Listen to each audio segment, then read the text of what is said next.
So we have forces F1, which is 3I plus 5J newtons. F2 is 4I minus J. F3 is negative 2I plus 3J. These forces act on an object. Determine the resultant force.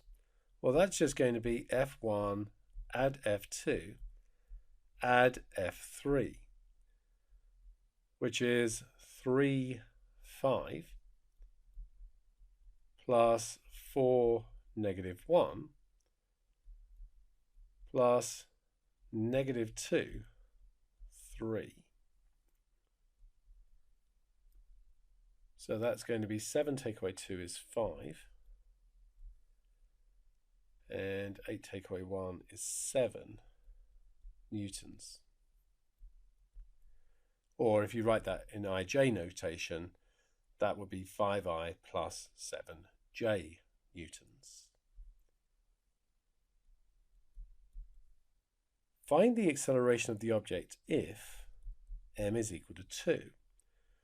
Well, we know that F is equal to ma. And remember, F and A are vectors.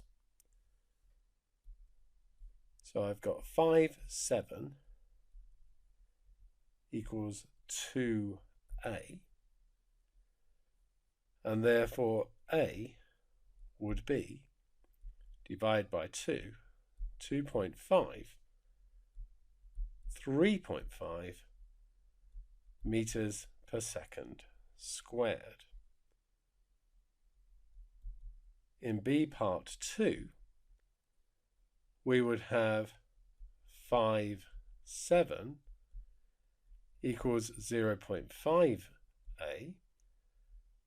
Dividing both sides by 0.5 would give us 10, 14.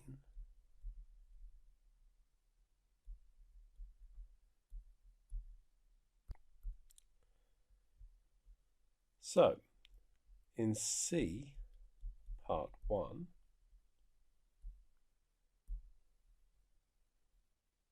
we would have that the magnitude of the acceleration,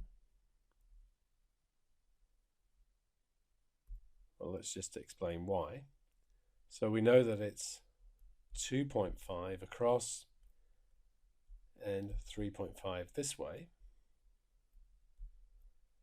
And so the magnitude of the acceleration here, magnitude of A, is just Pythagoras' theorem.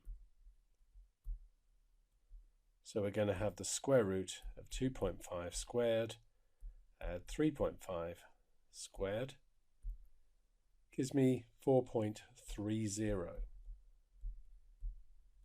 meters per second squared, correct to 2 decimal places.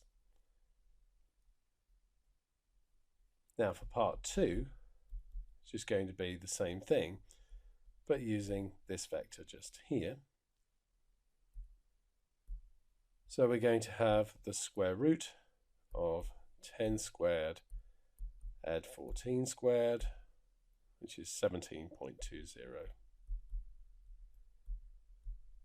meters per second squared to 2 decimal places.